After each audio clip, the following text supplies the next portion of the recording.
Good morning, West Windsor. My name is Matt Birmingham. I'm your moderator. And welcome to today's meeting. I'll read the opening of the warning to you, and then I'll look for a motion and a second to waive reading the entire warning, which will take me most of the morning. Warning, Town of West Windsor, Vermont Annual Meeting. The legal voters of the Town of West Windsor, Vermont are hereby notified and warned to meet at the Story Memorial Hall in said Town of West Windsor on Tuesday, March 4th, 2025 at 9 a.m. to act on the following articles. I take a motion and a second to waive having me read the rest of that warning. And a second. Good. All those persons who are in favor of not having me read the entire warning, say aye. Aye. Sorry, I tainted your vote by the way I did that, didn't I? Article 1, to elect a moderator for the town for the ensuing year. I have to step down, and Amy's going to take over. I will entertain nominees for... Here you go, right here. I'll go. Moderator. You want to? No. I got a nice loud voice. You do. Any? Any others? Nope. Okay. All those in favor signify by saying aye. Yeah, good. Those opposed? Nope. Okay, good. Thank you. It's always a privilege to be up here. It is my 35th year here. Let me draw your attention to some thoughts before we get started on the second article. The warning is on page 1, which is obvious. Town offices are on page 7. And in memorandum is on page 18. I also would be remiss if I did not suggest to you that you look at the first page and thank Win Johnson, who's over there.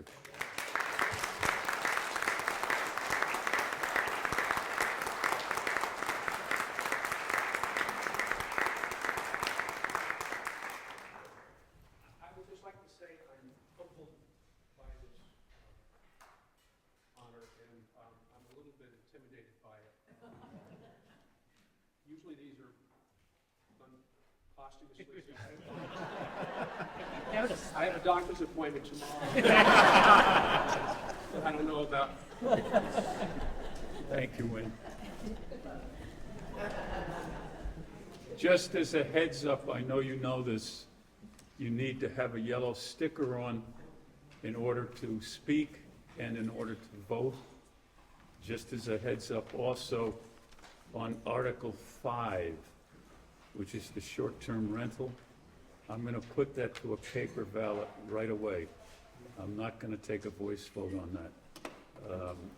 That being the theory that no matter what I think I heard, somebody's going to say I didn't hear it.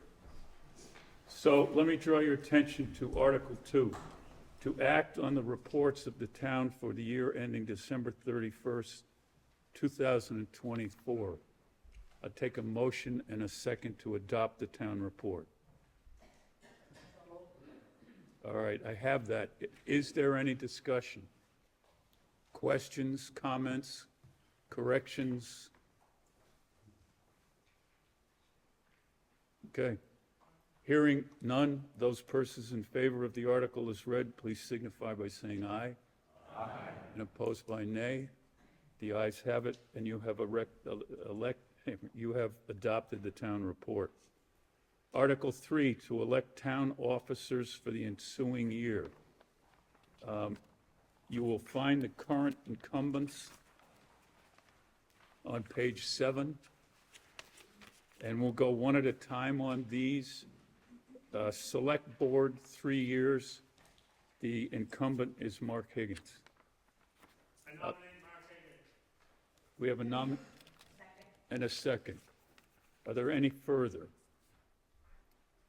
I'll remind myself that select board and auditors require a paper ballot, but we can get around that by a motion to have the clerk cast a single ballot for Mark Higgins. So can I have that motion? And a second. All in favor, say aye. You're in for another. Thank you very much. It's been a pleasure serving you for the last 3 years, and I'm looking forward to another 3.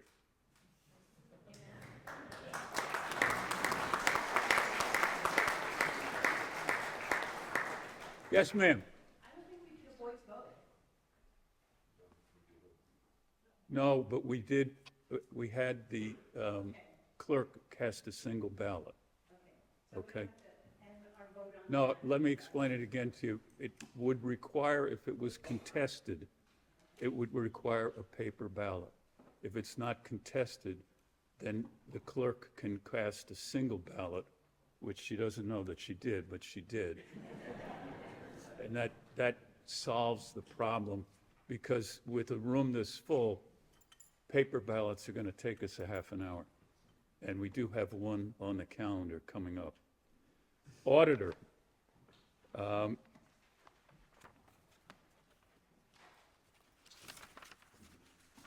I think Barbara Gerstner's the auditor, coming up for election this time. And again, this can be done by a paper ballot. So are there any nominations for that office? I nominate Barbara Gerstner. Thank you, Nancy. And here's a second.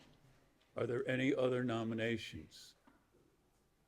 Seeing none, I would accept the motion that the clerk cast a single ballot for Barbara Gerstner for the office of auditor. And a second. Those in favor of imposing that upon Amy again, say aye. Aye. And those opposed, Barbara's been elected auditor.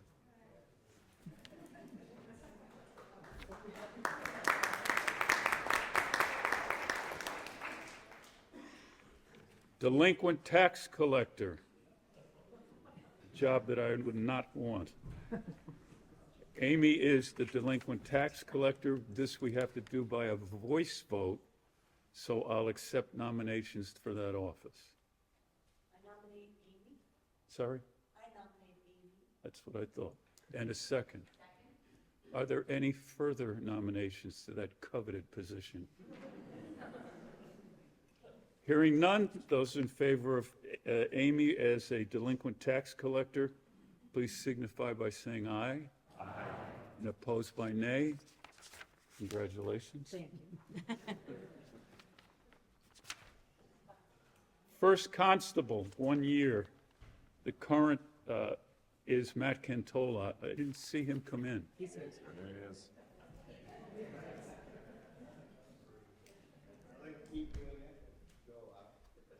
No speeding on Coon Club Road. I'll accept nominations for that office. In a second. Are there any further? Those in favor of Mark Cantola, please signify. Matt? I got so many marks up here. Please signify by saying aye. Aye. Nays? You're in. Second constable, Mark Morse, holds that title. Is Mark here? Yes. Where is he? He's in the back. Oh, how am I supposed to find you way up there? And what, I don't get it, Speckman. You've been down there for 30 years. We can make a big change. I'll take nominations for the office of second constable. Someone help me. All right, in a second. Are there any further nominations? Those persons in favor of Mark Morse as second constable, please signify by saying aye. Aye. And those opposed? Mark, you've been elected. Means next year you have to sit down here, though. Town agent, 1 year, that's me.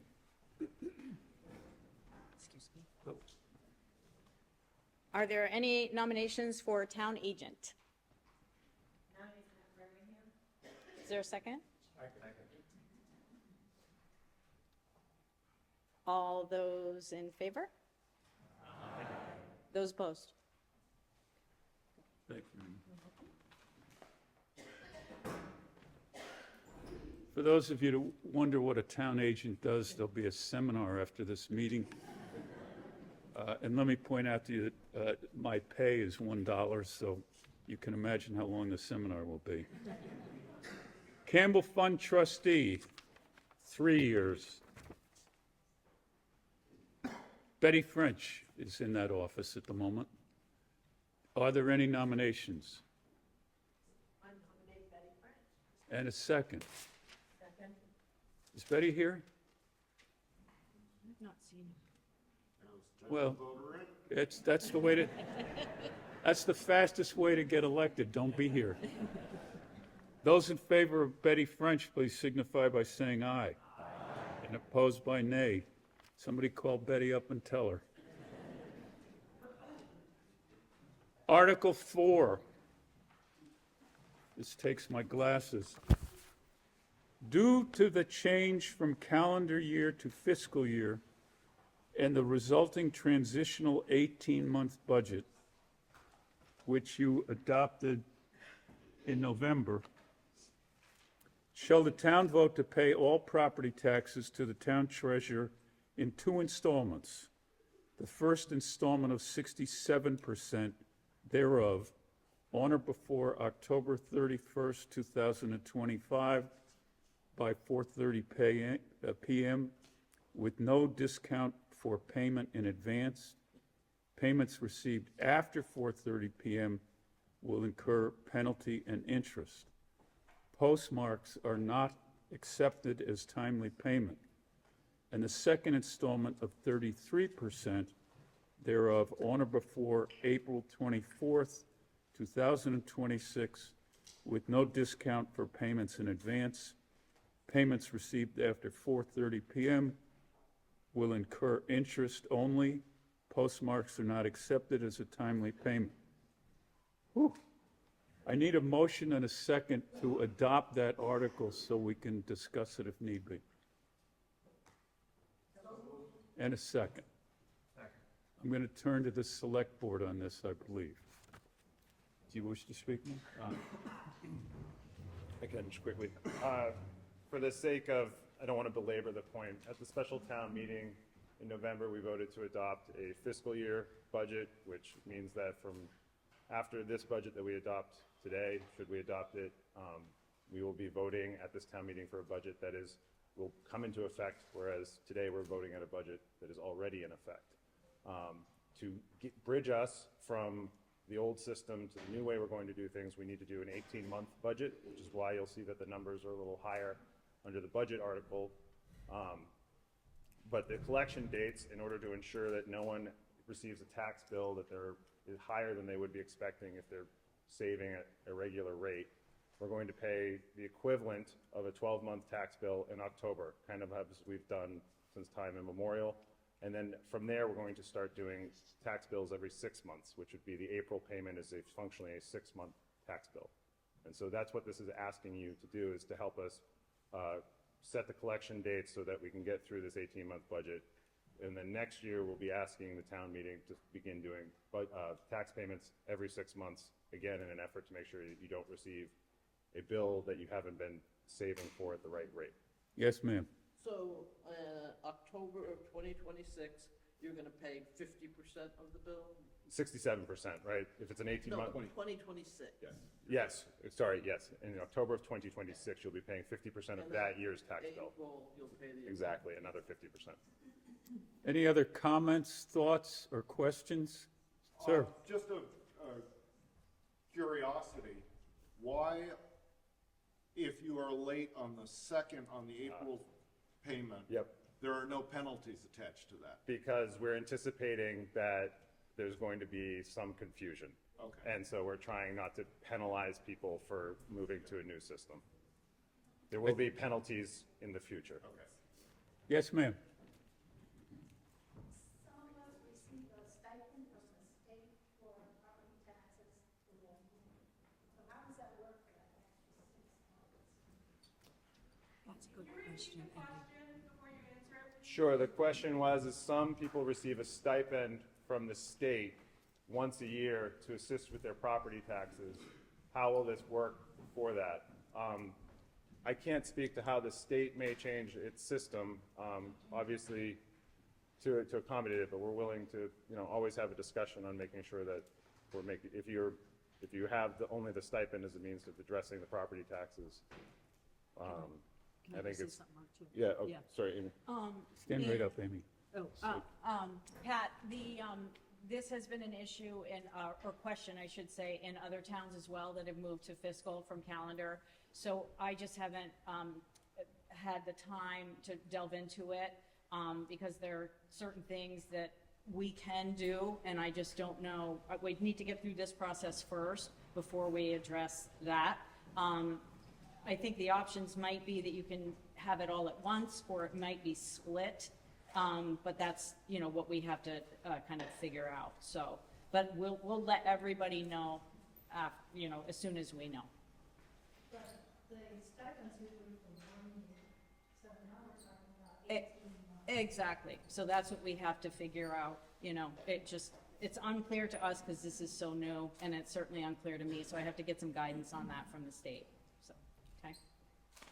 Just to speak to the basis of confusion, not a lot of towns are switching their fiscal years these days. The last we could find was Bridport in 2021. So we've been sort of hunting around for hints or directions on how to navigate all the issues we may face. And that's one that we will continue to work on. Questions or comments on the article as read? I have a motion and a second to adopt it, so all those persons in favor, please signify by saying aye. Aye. And opposed by nay. Sorry. You meant, She's got a slight teeth.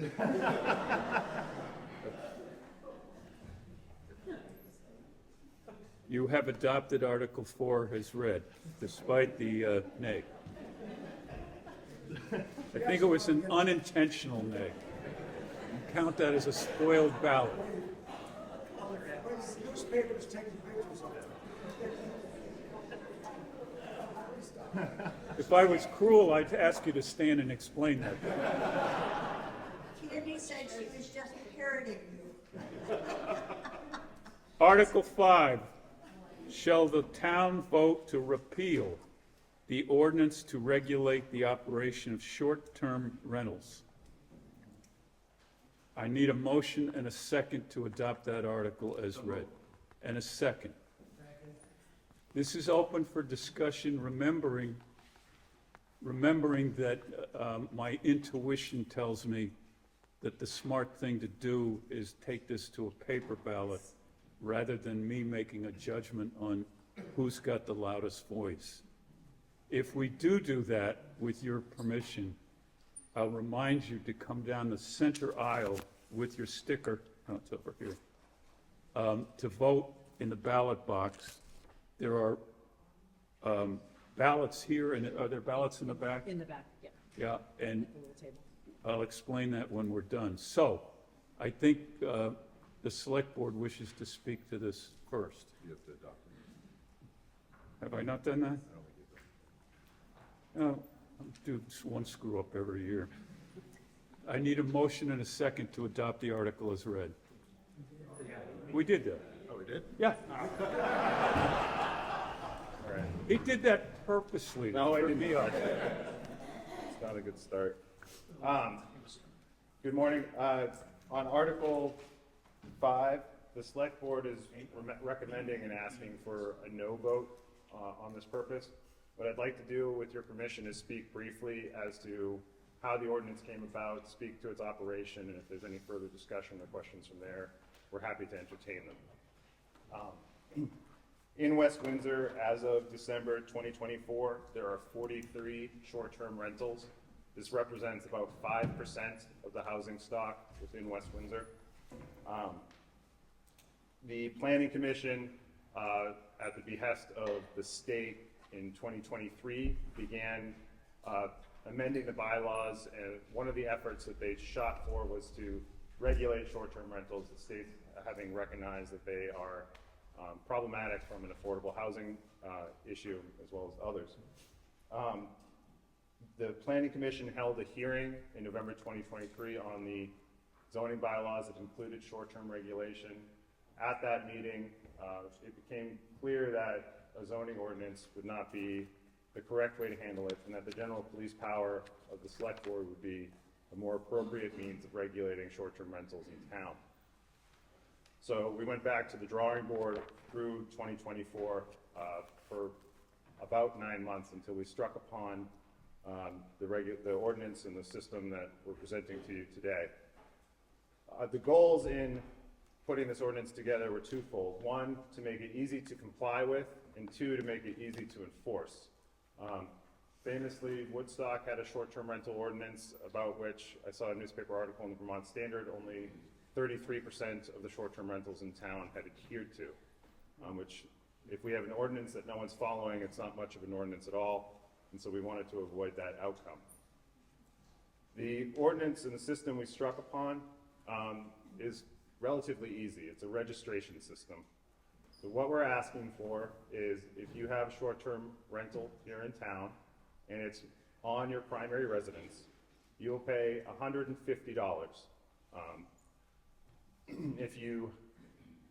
If the short-term rental is not at your primary residence, you pay $300 per bedroom, which is a bit of an escalator. Now, the goal here is not to target people who have short-term rentals at their primary residence.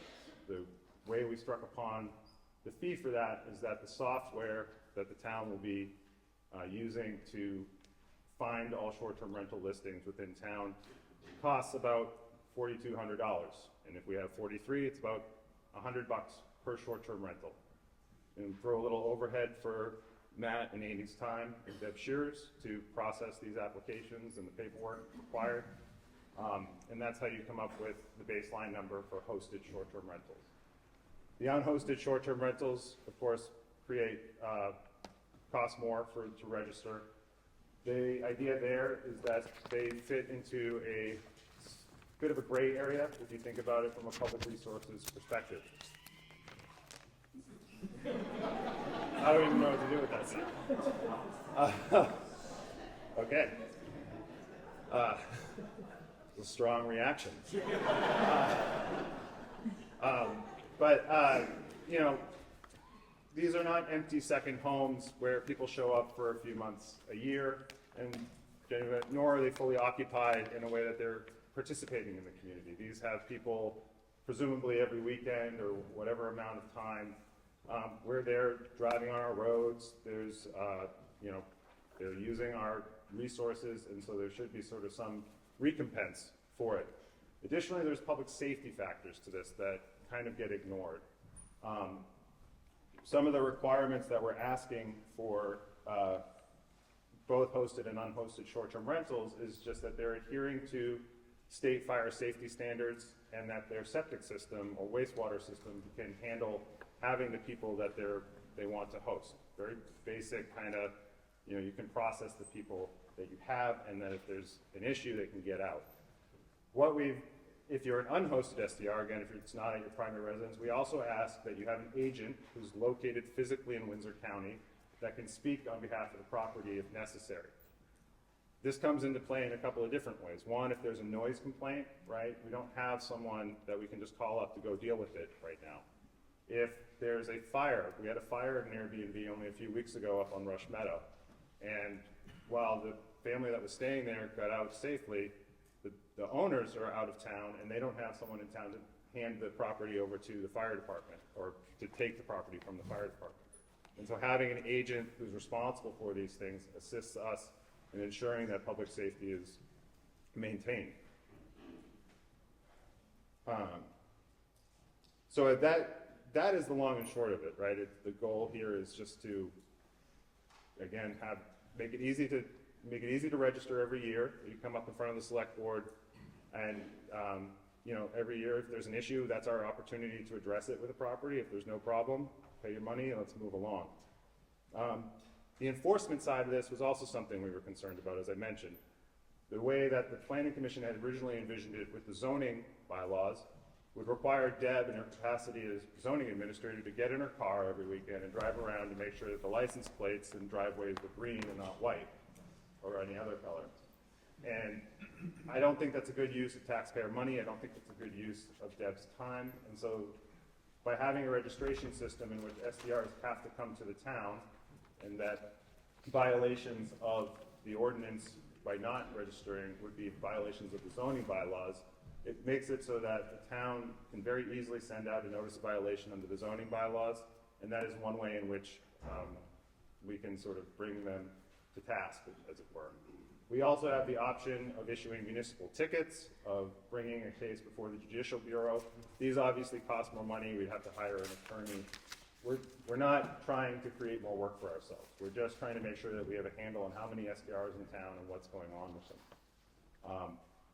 And so that's most of what the ordinance is about. I'm happy to entertain any questions or turn the floor over. Yes?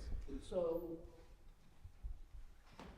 I this think, is one of the articles to discuss today, Yes, and you are saying vote no to correct, rescinding this. correct.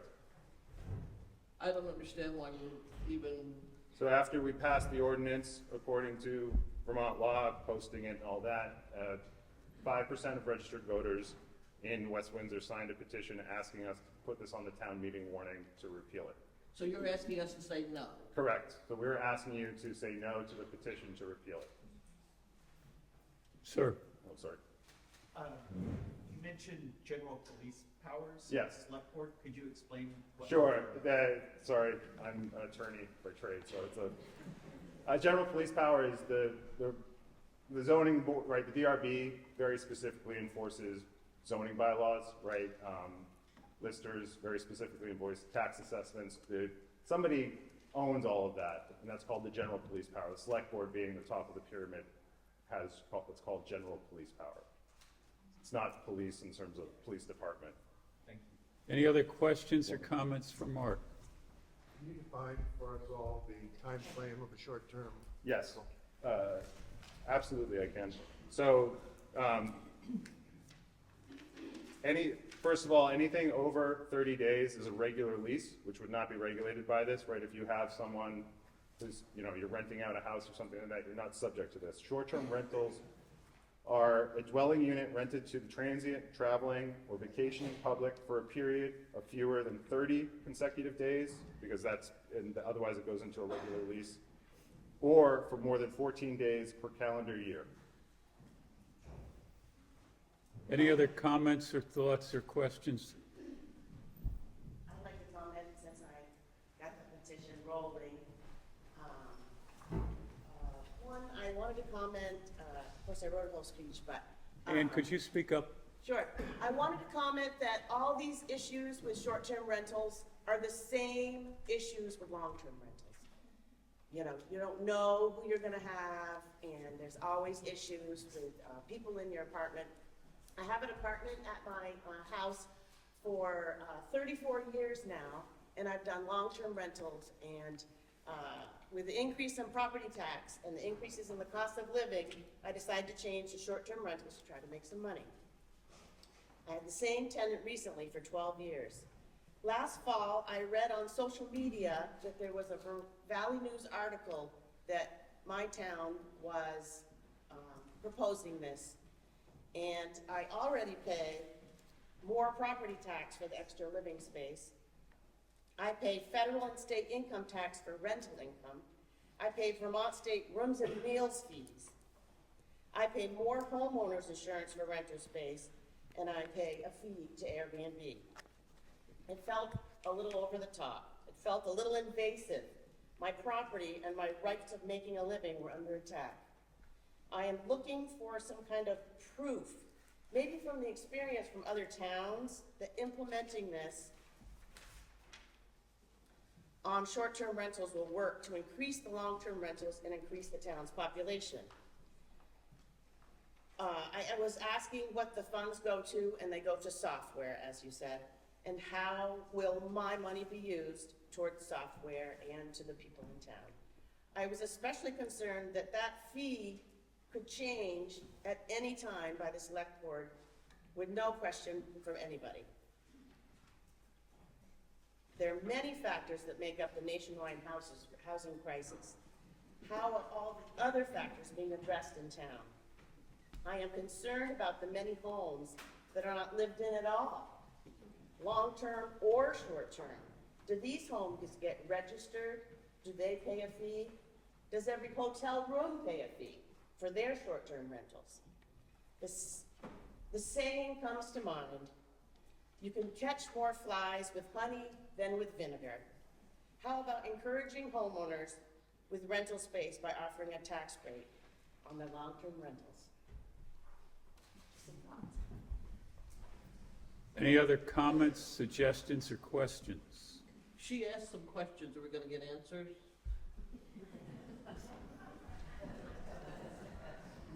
I'm sure if Mark has something that he wants to say, he'll say it.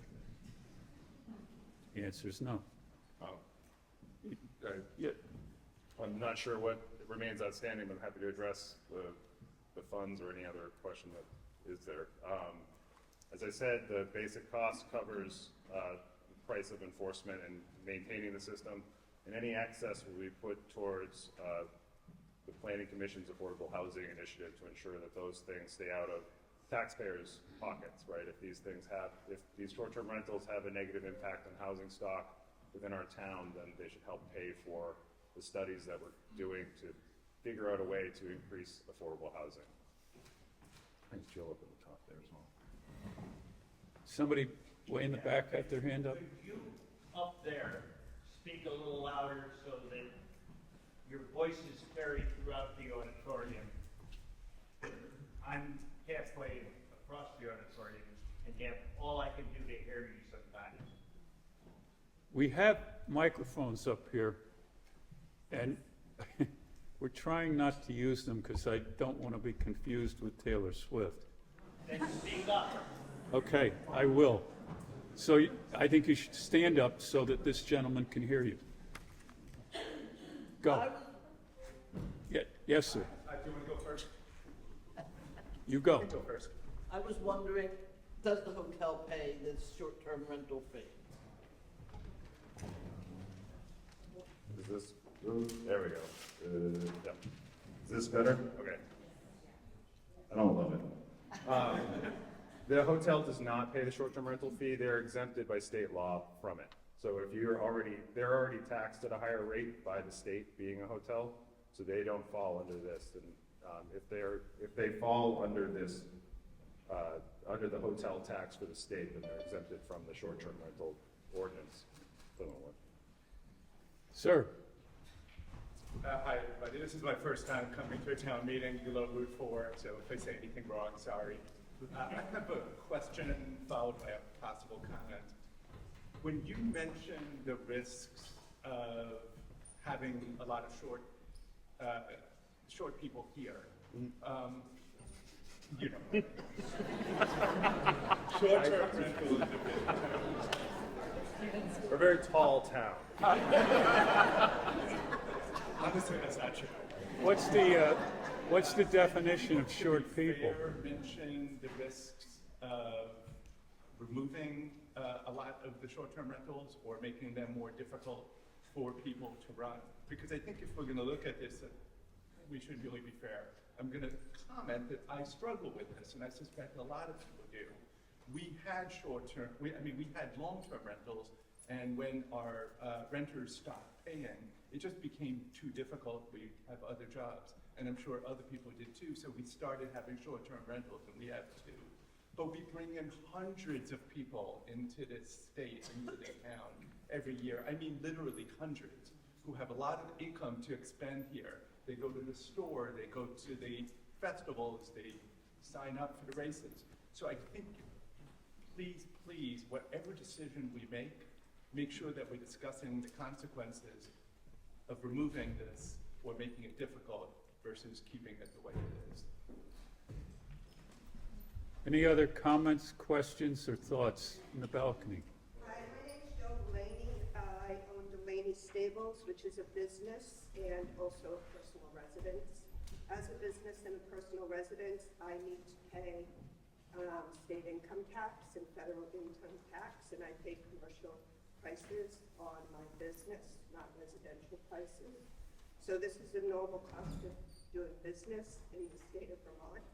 However, since it's a horse business, it's an attractive, I can't think of the other word. It is an attraction that draws people, especially from short-term rentals, to think that they are welcome to walk through my property, to drink, to be on my tractor and take pictures, to tell me that they're allowed to do this. And I would love to have some way to enforce the laws or have a regulation so that when I have to call the cops over the past 20 years, 4 times, I have some legal standing. Thank you. Any other comments or questions? I'm Deborah Backman, your former listener. As far as the resort goes, when it Deb, could you speak up so that everybody can hear? Sorry. As far as the resort goes, when we're talking, do they get taxed? The resort gets taxed based on their income for their town taxes. So the more income they generate, the more they're paying us in taxes because it's tax-based. They're assessed in a different formula than your homestead. So they really are paying for all of these people that are staying there all of the time, because the more people that stay there, the more money they're making. And when they submit their financials to us, it's a negotiation as to how much tax for the town, property tax, they're going to pay. So it's not really fair to throw them into this mix, because ultimately they're paying more than somebody who has an apartment that they're just renting for a short-term rental. You know, the $150 isn't even a drop in the bucket for what the resort is paying us for all the people that come into this town. And they have everyone's name, and when there's an issue, there's enforcement we can do, we know who to call, there's a whole different ballgame with the resort. And there's penalties that can be pressed upon them because of the entity that they are. So we got to take the resort out of this factor. I happen to agree with the $150 because just maybe 3 weeks ago, we had someone stop into the town office who asked me who owned a piece of property because they had an issue with somebody staying in a short-term rental who did some disruption on their personal property. They wanted to know if we knew who those people were. We didn't even know who they were. The people wouldn't answer the door when this person came to the door.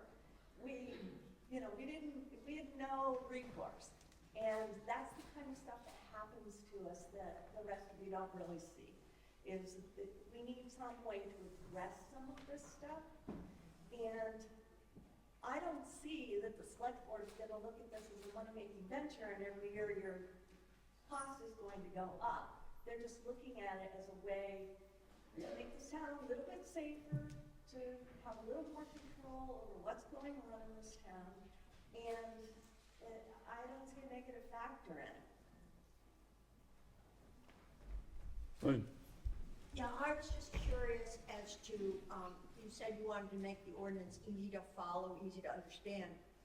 How will people who want to do short-term rentals know that they even need to register? Again, so the software that we're contracting with, what it does is it does a regular, I think no less than monthly scrape, which pulls up a list of properties in town that are available for short-term rentals off of the major service providers for that. And then we'll compare that against our registration list, and anyone who isn't on there, we would then go chase down, which is why we want to pay for the software. Excellent, thank you.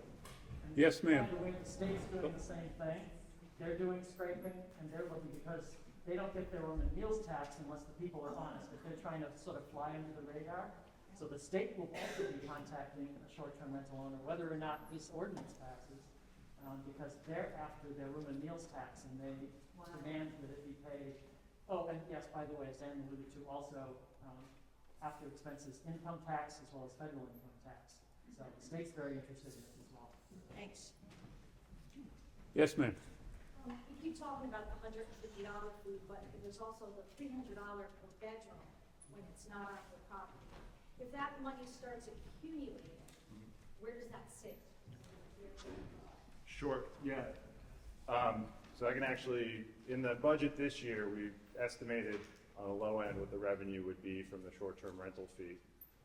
We offset, as I said, the $4,200 for the scraping software I just described, and anything that goes in excess of that is being applied to the Planning Commission's Affordable Housing Initiative to use as a local match. Our goal with all of the Planning Commission's attempts in this arena is to ensure that we're not using tax or real estate tax money to drive these, right? That the short-term rentals, which are part of or the pressure on affordable housing, are also paying for us to help figure out how can we make sure that we don't have a bunch of short-term rentals or empty homes, that there's some way of making sure that people making a regular income can afford to live in West Windsor.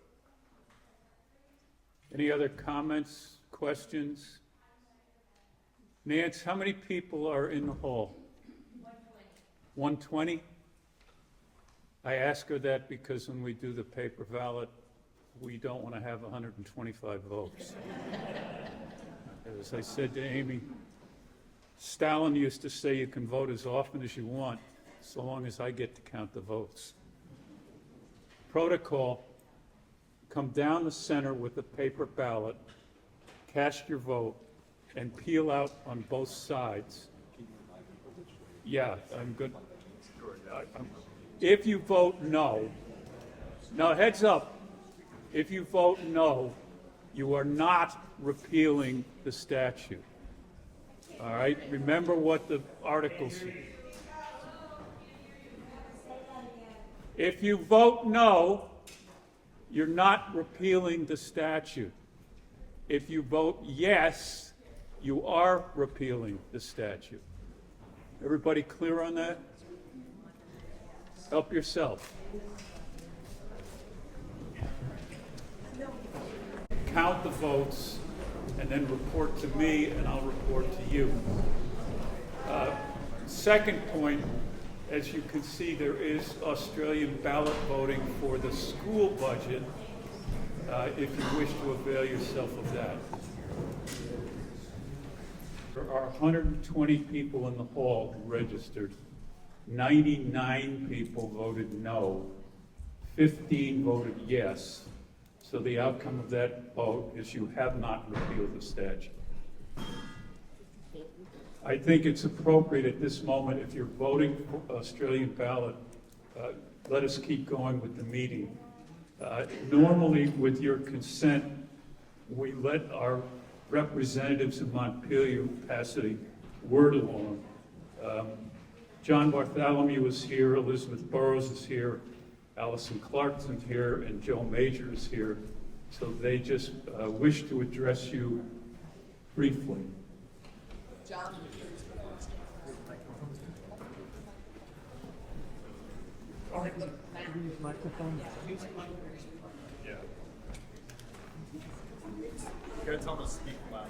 Good morning. I'm John Bartholomew. And I think I can speak for my district mate, Elizabeth Burrows, is that we are both honored and privileged to serve you in Montpelier. It's amazing that we're almost halfway. John, I'm sorry. What? Because they're on TV. Why don't you go over there so they can get you on TV? That'd be awesome. Maybe I don't want to be. Yes. You guys come up there so I can make sure Anyway, so I was saying we're almost halfway through our session. That's a surprise. We have 14 committees, policy and money committees in the House, and they're all very busy with all kinds of bills. So each biennium, or each year, we prepare a mid-session report. And rather than trying to figure out what of all the things happening in Montpelier you might be interested in cramming it onto 2 pages, we do it online.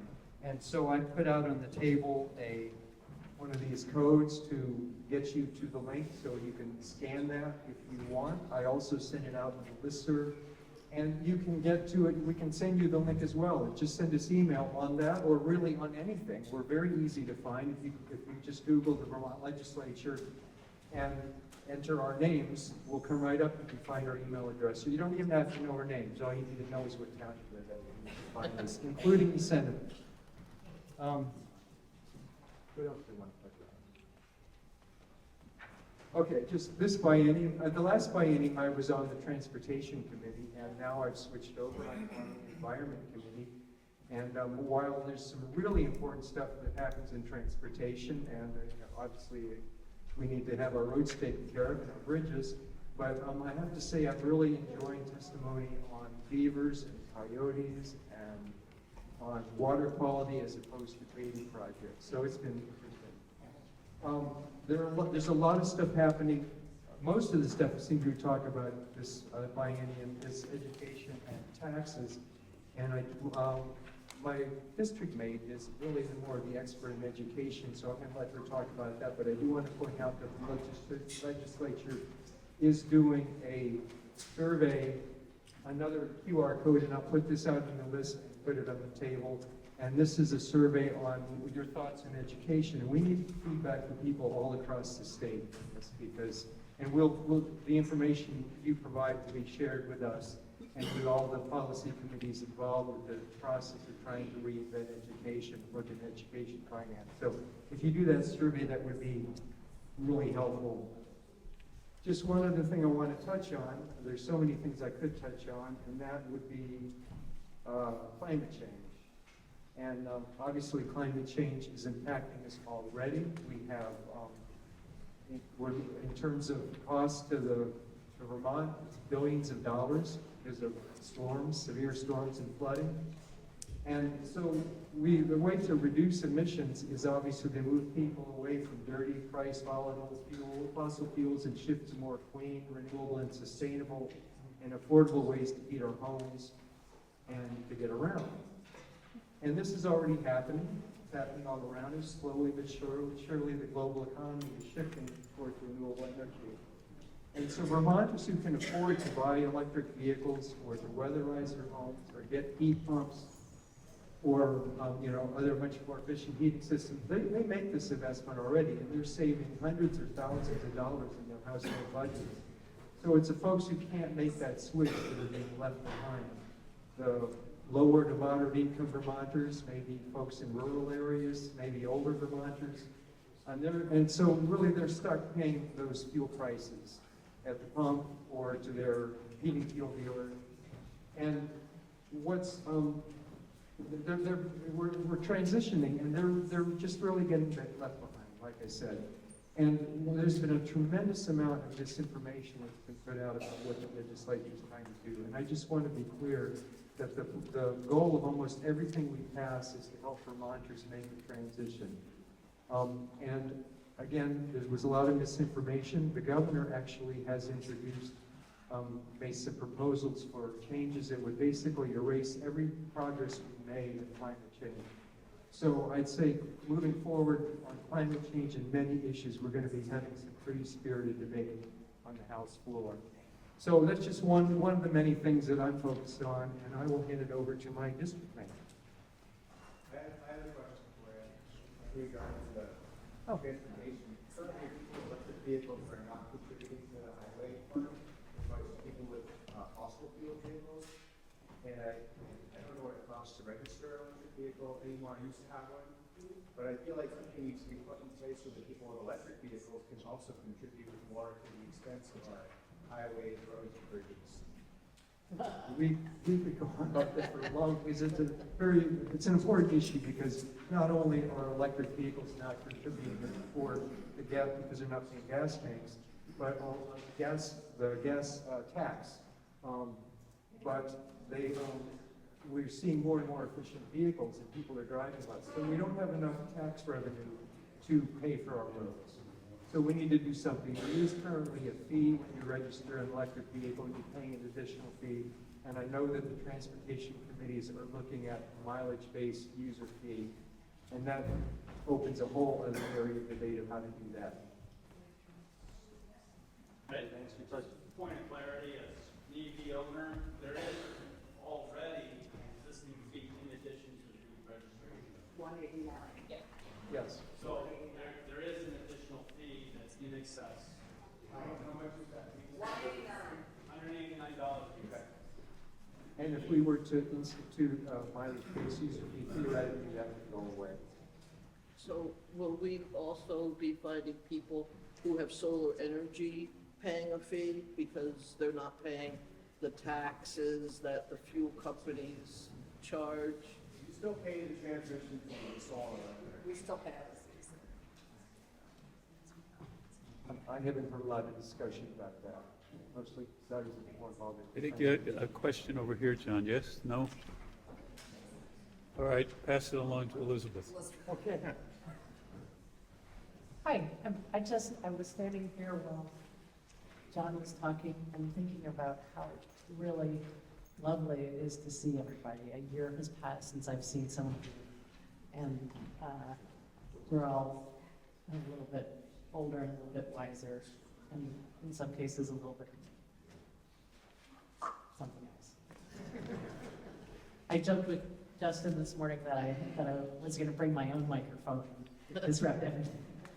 But I didn't. I'm Elizabeth Burrows. For those of you who don't know me, I'm from West Windsor, and I am your other representative in the House of Representatives. And I serve on the General and Housing Committee. I was going to talk a little bit about the degree to which our House of Representatives is working on education.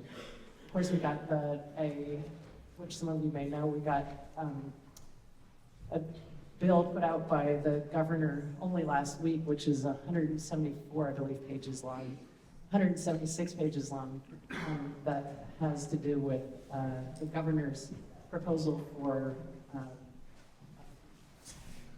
completely transforming the education system. In the meantime, our House Education Committee has been working on looking at structural changes. Our Ways and Means Committee has been working on looking at changes to the finance system, including things that a lot of people don't believe belong in the education fund, which are drags to the education fund. So they're looking at ways to pay for education, and luckily they're looking at a bunch of different options. So even healthcare is in on it by trying to reduce the cost of healthcare through, what is it called? Reference-based pricing, thank you. We know that healthcare is one of the biggest costs in education at the moment. Elizabeth, you got to hold that close because you're fading in and out. Oh, thank you for letting me know. Sorry. I should have brought my let's see.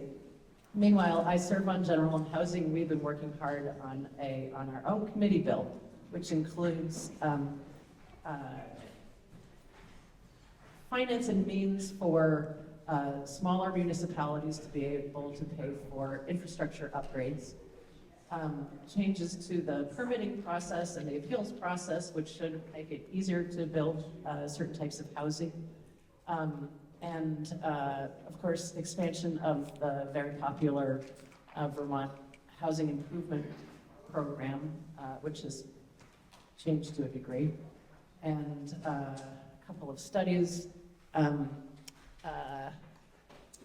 So I don't want to go on because I won't be here for anybody who has questions. I'll be here afterwards. This is my home meeting, so I'll be sticking around. So if you have any particular questions, I would be glad to answer them at that time. Now I'll hand it over to our senators. Thank you, John. Great. Which one are we using? Why don't you, since that one's already on. Great. Thank you. Good morning. It is great to be in West Windsor. I'm Alice. Oh, wait a minute. Good morning. Thank you. Thank you. Thank you. All right. Okay, Let's start. I'm Allison Clarkson, and you are, Joe Major. and we are two of the 3 state senators that represent the Windsor district. And we are here to help you and join you in celebrating town meeting of the sort of the highlight of our municipal life together.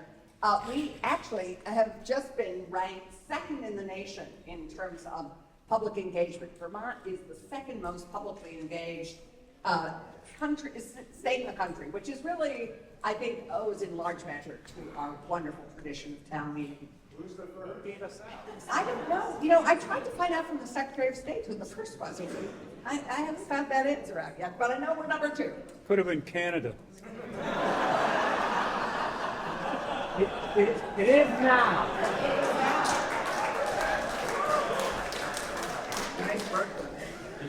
We'll be here all the week. Please, Mr. Waiters and waitresses, try the veal. I represent you as the chair of Senate Economic Development, Housing, and General Affairs, and in the afternoon on Senate Government Operations. And I would say there are 3 big things we're dealing with at the moment at the State House. The first is the incredible federal uncertainty that we all face and are all a bit traumatized by. Our $9 billion state budget, a third of that is federal money. And so we are really on tenterhooks at the moment. So whole departments are financed by the feds. So for example, Department of Labor, 90% funded by federal money. Our Agency of Human Services, our 3 Squares, SNAP programs, our low-income heating assistance, all federally funded in large measure. And of course, many other things, transportation heavily affected by federal funding. The Treasurer has put together a task force which is reviewing and looking at, along with the administration and the legislature, looking at areas that we're most vulnerable. We do not have the money to fill all those dike holes if they are in fact created. So we're going to have to prioritize, and it's a sobering time for us. It will be a sobering time for us. All of us are feeling the impact of our friends and neighbors who are losing their jobs. It's amazing to learn how many of our friends and neighbors are federal employees, and I have 2 that are USAID were USAID staff members. Second big thing that we're dealing with is, of course, the transformation of the education system proposed by the governor. And we heard you loud and clear. We heard property tax, education tax reform, and relief. That's what we heard. I heard relief more than I heard, oh yes, please, and upend the entire education system. One probably can't happen without the other. And so we are guaranteeing that the next 2 years, even though this huge proposal on how we transform our education system takes place, it's going to take us a long time to get all that through the hose, as Elizabeth mentioned, because we're looking at new districts, we're looking at new class sizes, we're looking at new financing. We will have 2-year property tax relief, and because it's going to take us a long time to come up with a new funding formula for the new, however we get transformed. So that is a big piece of what we're looking at. All the committees, even government operations, which is going to figure out how we're going to vote. How are we going to vote for all these new school board members? And we're going to have to create wards and ways to elect these people. The third thing, of course, is our committee. Our committee work. Elizabeth has alluded to some of the housing work. We are going to have a big housing bill, some labor bills, and an economic development bill coming out of my committee. We're really focused on small businesses here and entrepreneurs and shoring up the resources for those businesses. And in housing, we're really determined to create a project-based financing system that will finance the infrastructure for smaller housing projects and housing developments in our village centers. So we're doing that. And then the range of housing needs, Elizabeth mentioned some of them, but we need 600 units for the developmentally disabled. People who are not young anymore, who need supportive housing, and their parents are aging out of being able to take care of them, or the house that they have lived in is aging out of being able to take care of them. We need to create things like more supportive housing for people, as well as the low-hanging fruit. And of course, housing has just been given a big curveball with the tariffs on lumber coming from Canada, which is going to really hurt us big time. And with that happy news, I'm going to pass it to Joe Major. Thank you. Wow. My name is Joe Major. I'm the junior senator for the District of Windsor. I am on the Senate Agriculture Committee, actually the vice chair of the Senate Agriculture Committee, and on the Institutions Committee. The institutions that cover government buildings, corrections, as well as we have a new charge, and that is IT. Let me first go to our corrections system. Right now, in Windsor, we have a corrections facility that is completely empty, but you are paying. I want to change that. We have a study out that is dealing with housing and mixed use in that facility. We need to do something with that facility. I know that you do not want to pay for stuff that is not being used. So that is on my bucket list. Give me a break. I've been here 5 weeks. Two? 2 months, you know, I can't change the world in 2 months, but I'm going to try. Second thing, one of the things that quite frankly disturbed me a little bit is our women's prison. Our women's prison is not adequate right now. We're looking to do something in the Essex area. We're working with that municipality to possibly build a women's prison in the near future. I'll be honest, I was taken aback at how bad the women's prison is in South Burlington, and we definitely need to do something about that. Lastly, in the institutions, we have a data privacy bill. All of us use the internet or social media or some form of that. The one thing we do not want to do is have our information sold to other entities so they can use as they wish. We are looking to stop that, and we have a data privacy bill that is currently out of committee and now going to the House, and so you should see more about that coming down the pike. I do want to mention education because that is kind of the overarching thing going into this session that everyone was talking about, and it will be transformed. I'm just telling you, that is coming down the pipe. There will be some consolidation, and how those things work out, we cannot tell you. The governor has a proposal that is out. The legislature is currently, both the House and the Senate, is putting their proposals out, and then, as they say, the sausage will be made. It will not be easy, because even kind of the preliminary proposal from both the legislature and the governor, because the governor's proposal isn't fully flushed out yet, it is quite different. So that's why Allison said we did something, at least in the interim, to make sure that your taxes will not continue to go up, so we can make the sausage, so to speak. This is one of the things throughout the campaigning and continually you have said we need some relief for this. Affordability in Vermont, quite frankly, is unsustainable.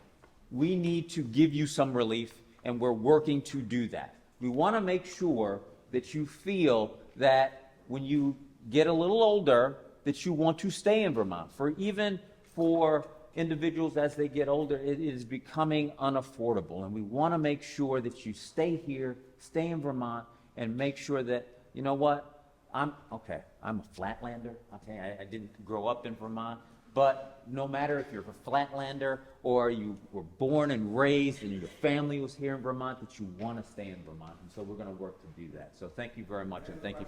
Yeah, up to. Isn't Vermont one of the only states that taxes your Social Security benefits? We have a means test. If you earn $75,000 or less, do not pay Social Security tax. And so we have always felt it should be a means test.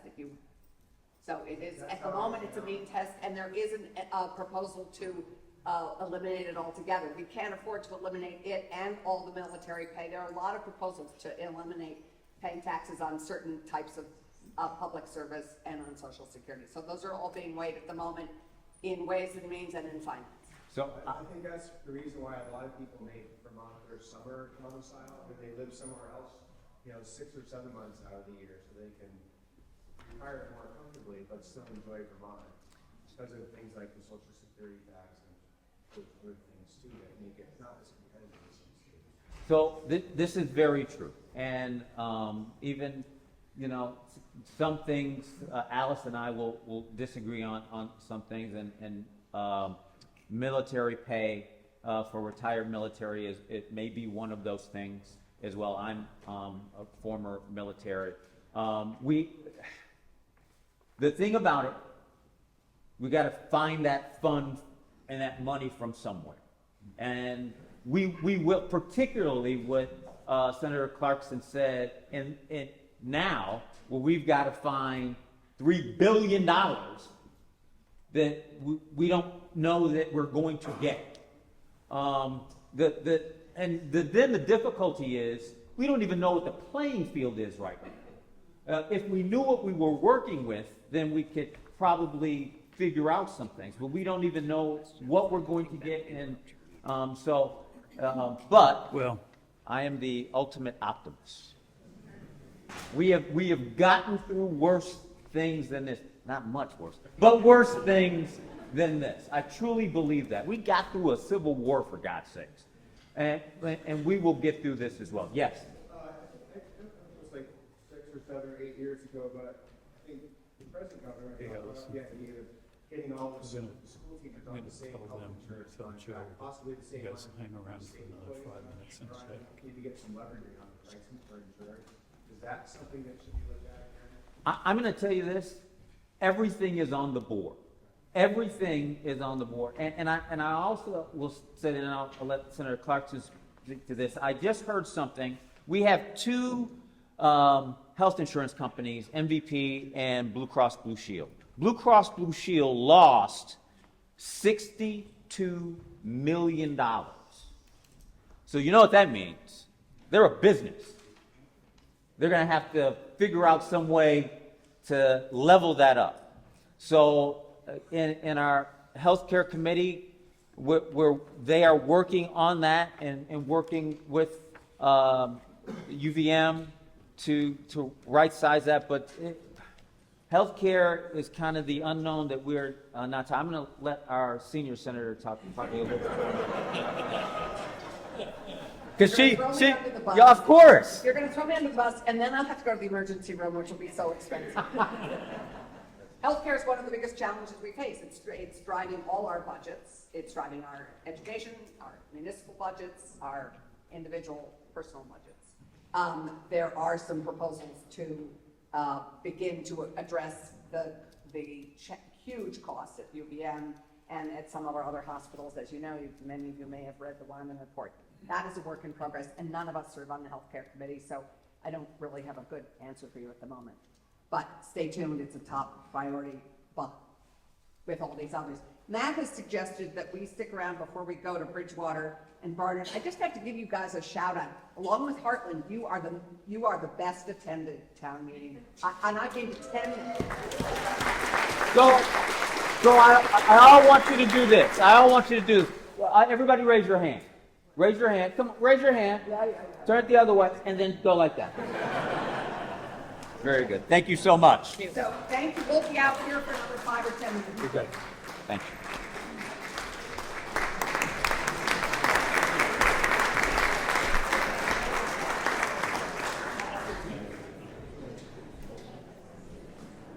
Allison makes a very good point that I try to talk to every year. Don't ever give this up. The towns that have given this up get a terrible attendance. Reading, for example, moved to Saturday. Nobody shows. Keep it. As, you know, when I'm long gone, I want to hope that you're still doing this. Couple of thoughts.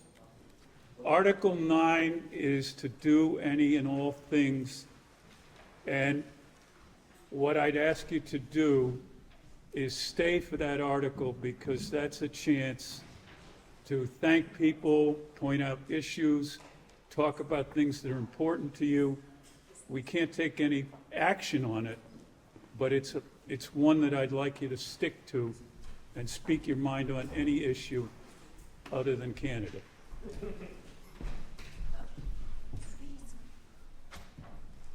And I also think it's appropriate at this moment for a moment of silence. On page 18, I will read some names to you. Sadly, there are more names than normal.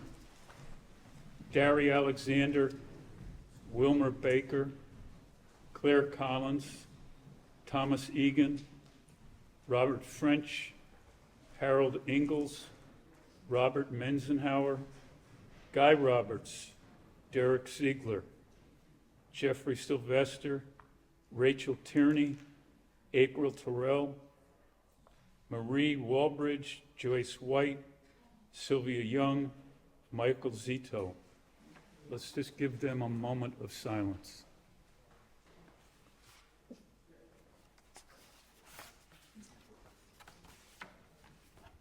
Thank you. Let's draw our attention then to Article 6.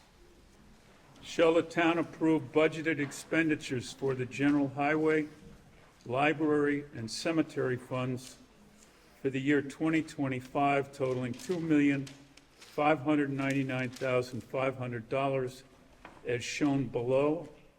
General, $965,990, highway, $1,546,136, library, $79,174, cemetery, $8,200, of which $2,022,092 shall be raised by taxes, parentheses, general, $651,616, highway, $1,291,302.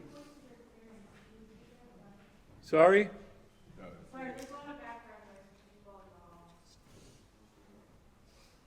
Well, if Ralph were here, they'd throw them out on the sidewalk. Where'd we leave off? Library. Library, $79,174. Cemetery, 0, after applying $531,708 of non-tax revenues and $45,700 from prior year reserve surpluses, all as shown in the financial statements published in the town report. I need a motion and a second to adopt that article. So moved. And a second. It's on the floor. Does anybody have any comments, suggestions, or thoughts? Hearing none. Those persons in favor of Article 6 as read to you, please signify by saying aye. Aye. And opposed by nay. You have adopted the article. Article 7. Shall the town appropriate $98,250 to be raised by taxes for distribution to the 4 West Windsor organizations in the amount listed below? West Windsor Volunteer Fire Department, $83,750. West Windsor Volunteer Fast Squad, $3,000. West Windsor Historical Society, $8,500. West Windsor Independence Day Celebration, $3,000. I need a motion and a second to adopt that article. And a second. Is there any discussion? Questions, thoughts? Those persons in favor of Article 7 as read to you, please signify by saying aye. Aye. Opposed, nay. The ayes have it, and you have adopted the article.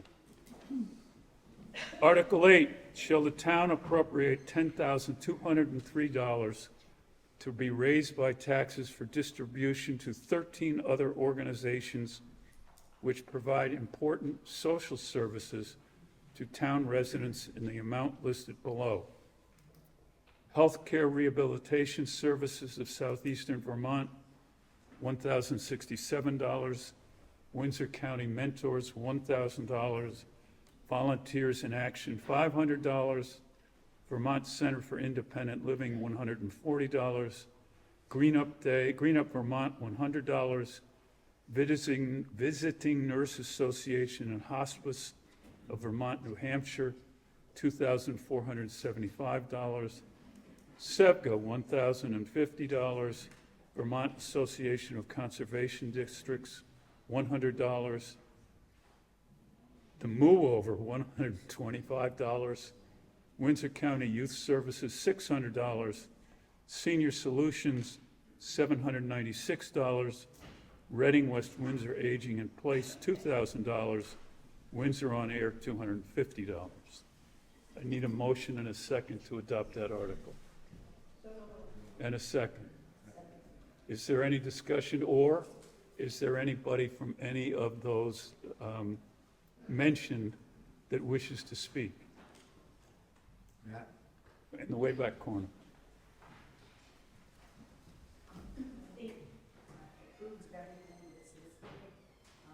But for next year, I'd like whoever's in charge of all of this to think about increasing the amount of money given to the mover, which is, I think many of us in the next 10 years in this room, are lucky enough to be here, right, could probably be using those services. And I think it's forward thinking next year to increase that line item. Joan, if I can just speak to that, they requested that amount. That's what their letter asked for. So that's why it's this amount. I'm pretty sure they have corporate sponsors. I see some advertising, so they're probably supplemented that way, but Yeah. I do think it's a really important service. Any other comments? Ray? I just want to compliment AV Place for what they do. And I also want to remind all the men here that chair yoga is not just for ladies.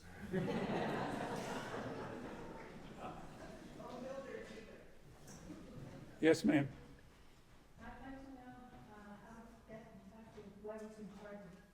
Could you stand up so we can all hear you?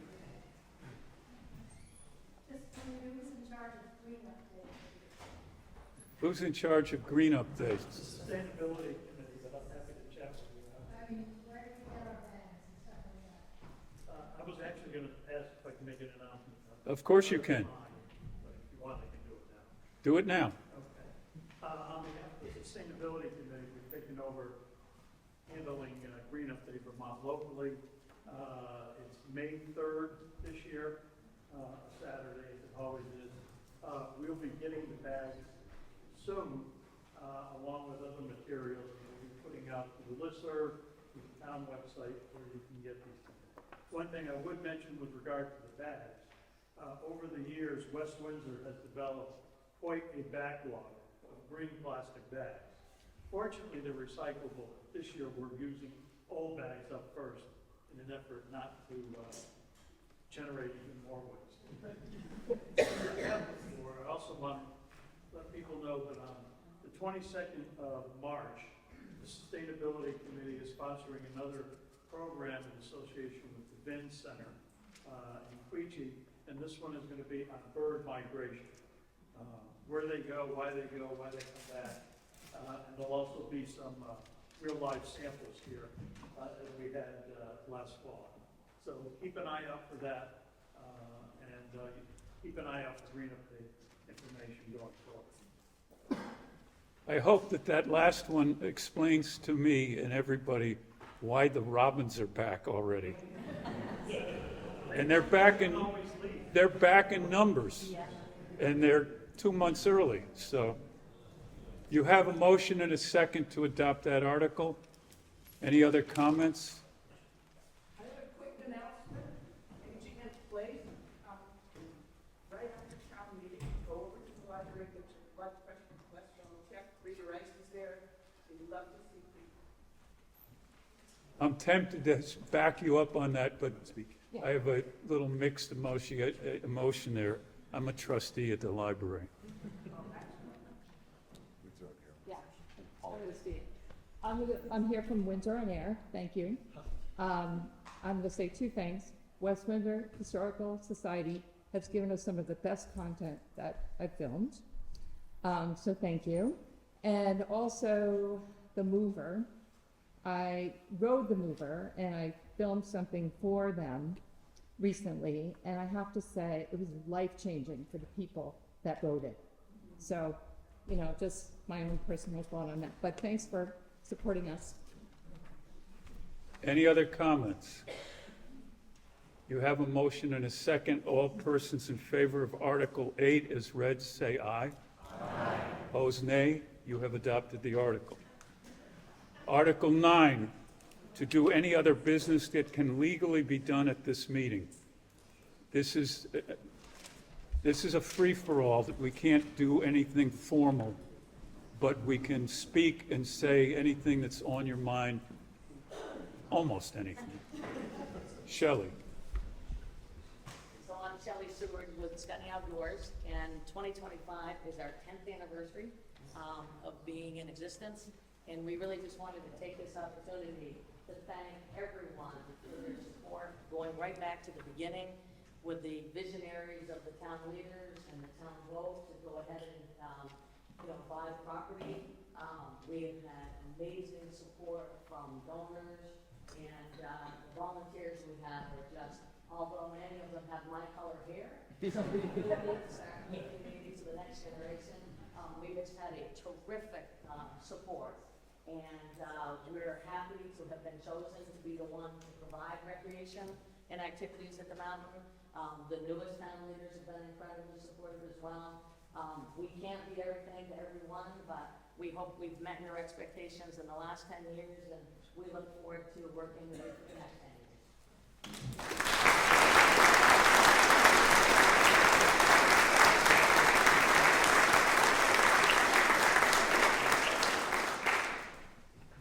Ray.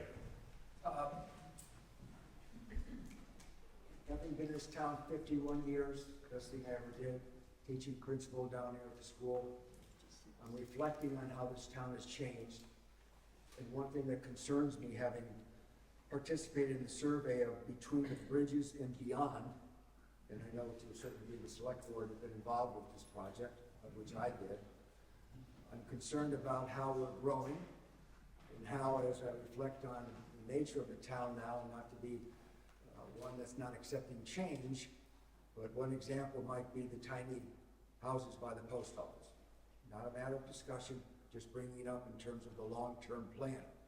To me, what I'm most concerned about as I look at what needs to be changed has to deal with our firehouse. And I'm thinking of how the town, I believe, owns the old Davis Garage down across from the town garages.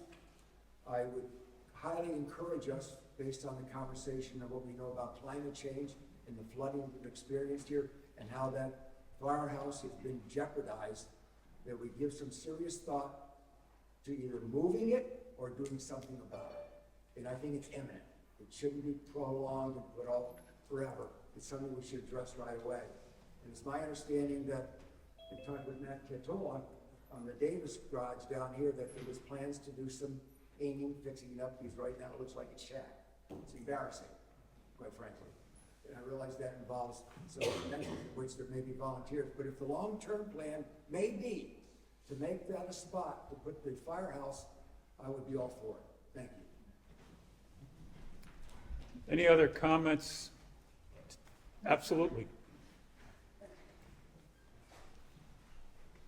gonna stand here so I don't have to keep looking over my back. Historical Society, thank you.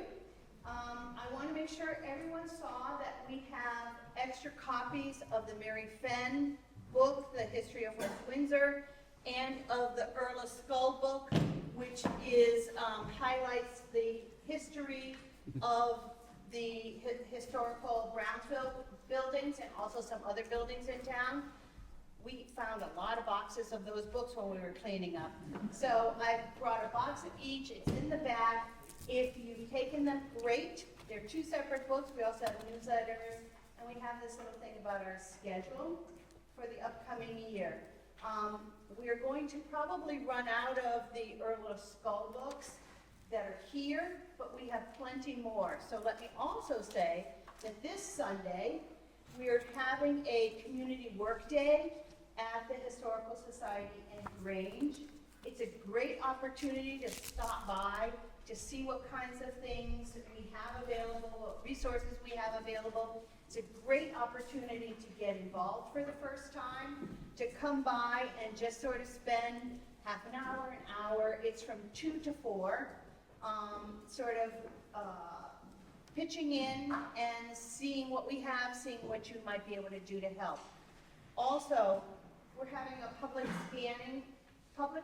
document photo scanning day at that same time, which means that if you have historical documents about West Windsor, about your families, we would be happy to scan them for free while we're having that open house. So 2 to 4, community work day, open house, public scanning, all of that. How many of you have missed the Nearly New Sale? That's coming up in May. We're going to be doing Nearly New Sale again. Our bean supper, spring bean supper, is the same day as Green Up. So go out, pick up your trash, and then come over to the bean supper. Worry about what you look like, you can get it to go. But your neighbors are going to look pretty much the same, so you might as well sit down and enjoy it. That and other things are on this list. In April, we are having a program on Lafayette, because in June, it marks the 200th anniversary of when Lafayette came and did his grand tour all around the United States, which included Windsor, Vermont, which turned out like crazy to welcome him. And we're going to be offering breakfast, which he also ate in Windsor, Vermont 200 years ago. And so there'll be events going on. We'll have a preview of that and other information on Lafayette in our April program. So thank you all. Thank you for your support. And we welcome more volunteers. Excellent.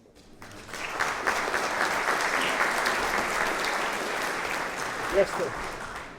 Hi, I'm David Hughes. As treasurer of the food shelf, I want to make a correction to page 67. It misrepresents our hours. We're no longer open on Mondays. We're open Thursdays 3 to 6, now 4 to 6. That changed just last week. So, but I don't think anyone's going to refer to this for the hours, but if they do, I want to be right. Thank you.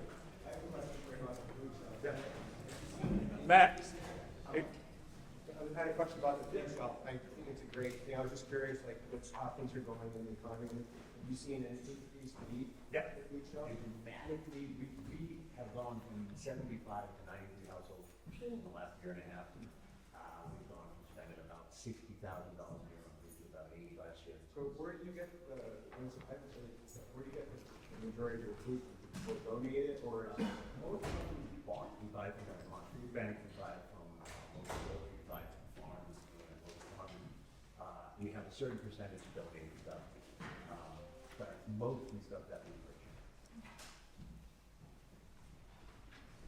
Any other comments? Sir, are you going to tell me about my Robins? One of the other hats I wear for the town is I'm one of the 2 delegates to the EC Fiber board, governing board, the other being Farrar. But I just want to remind people that West Windsor is a member, 31 town organization called EC Fiber. We provide high-speed internet via fiber to every address in West Windsor, and that is the objective for the organization in all 31 towns. The important thing I want to mention here is that we are community-based. We have no shareholders. I won't name any of the other companies who've avoided providing service in our towns. But again, if you don't have internet service or you want to support a community-based organization, I encourage you to check out EC Fiber and take advantage of that service. Thank you, sir. I'd like to take a moment to recognize Mike and the road crew. I think they did a great job this year.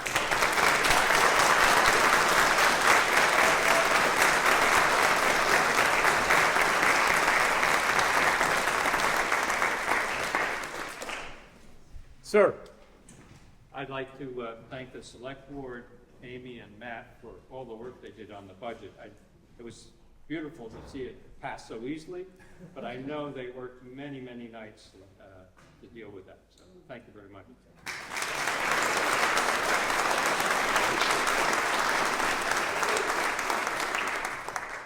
Matt, one last question for me.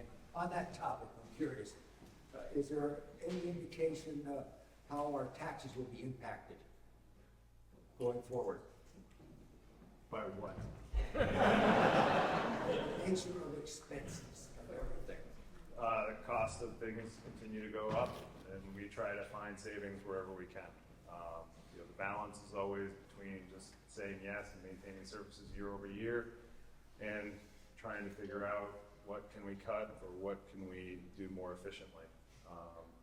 It's not always a balance that ends up striking the tax bill being flat, but Al's right. We were here till 11:30, multiple nights, going line by line through the budget to make sure that every dollar we were spending was one we could justify to you if you had a question. And if you have a question about it today, tomorrow, any other day, we are always here to answer it, because these are your dollars that we're spending, and we're trying to be as responsible as we can. Yes, ma'am. I just wanted to say thank you to many of you in this room that supported Amanda, Chris, and I on starting Brownsville Base Camp last year. It's a new nonprofit summer camp we started. The school is really generous in letting us use the school over the summer. We offered it for 4 weeks last year. This year we're doing 5. Our capacity is nearly reached in our new middle school program that we're offering this year. And we have about 10 to 15 spaces left in our grade school program. So just wanted to say thank you to many supporters that have allowed us to allow kids to keep the town active in the summer months and have a local option for us parents that often drive 40 minutes to other summer camps that fill up like that on February 1st. So thank you to everyone that supported us. Thank you. Thank you.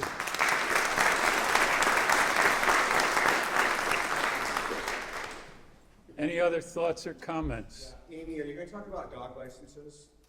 Thank you, yes. So I have the dog licenses upstairs with me. If anybody would like to register their dog, knowing that they don't need a rabies shot this year, feel free to do that. I thought it might be a nice captive audience to be able to get some people. But if you don't, fine. But the due date, you have to have your dog registered by April 1st, and that's a state law. Otherwise, there's going to be a penalty for registering late. Okay. Please get your dog license, because I'm the first one to follow. It's not pleasant. Yes, ma'am. Our workers there to assist me as needed. Where do you go? I'm just gonna say very quickly with my other hat, since Bill and Linda aren't here. 4th of July, right? I'm doing the parade, I'm working on the 4th activities, so there's obviously the fireworks on the 3rd. Siobhan up there is, tight your head, managing or registering people for the parade. The more floats we can put together, the better. So I really want to encourage organizations and neighborhoods to just sort of think about getting in the back of a truck, putting up a little bit of bunting, and joining the parade. What's the fee? Do you have a theme yet? I don't think we do have a theme yet. Thank you. But next year, the theme is our bicentennial. Well, no, 250th, not by. 250th. Sesquicentennial. 70-quincentennial. Great. 250th. Yes. Back to the dogs, my husband, who's in London, suggested that maybe that fee and the forms could just be an online option on the town's website. That's probably a little more complicated than, you know. It's true, you do. I don't know, because that has to interface probably with the state stuff and my program downstairs for accounting. But it would be nice to have the link to be able to pay. But with that goes the forms and the tag, and you know, so there's a whole but I'm with you. We can accept credit cards now, so just to let everybody know that there is a link to that. Yep. And so, but there is a 3.49% processing fee that the processor charges. We just take the same amount, but they get a processing fee. People don't mind doing the cards because they can accrue points or whatever, you know, on their travel. So that is a nice option. So conceivably, and you could do it over the phone if the dogs didn't need shots, and then I could mail you the tag or something like that. So, yep, we could totally do that. Any other thoughts, questions, announcements? I just want to do a shout out to the Mary L. Blood Library. I think Liz and her colleagues have done an incredible job. And I was so happy to be at 2 events that they held in February and to meet new people. It's a great space, and thank you so much for supporting their budget. And I'm really psyched the town has taken on the budget. So go libraries.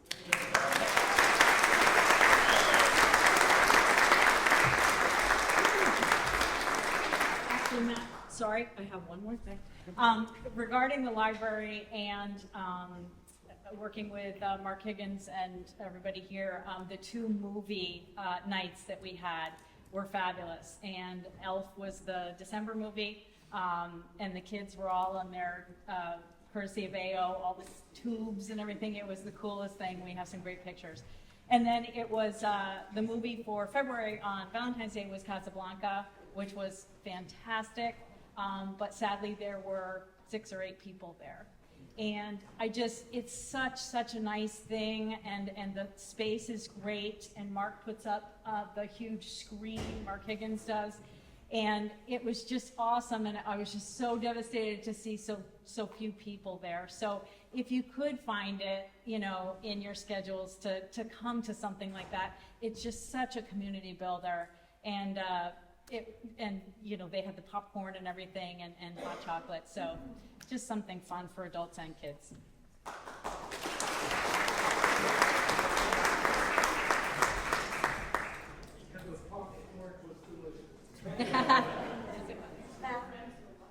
I'm sorry, Ben. I just want to say, before you leave, don't forget to vote for the school budget, because I've been watching people walk out who did not vote for the school budget. So, just a little reminder, over here in the corner. Thank you, Deb. Anything else? I would entertain a motion to adjourn. And a second. All those in favor of adjourning this meeting, say aye. Aye. We're not even going to go to the nays. Thank you, Matt.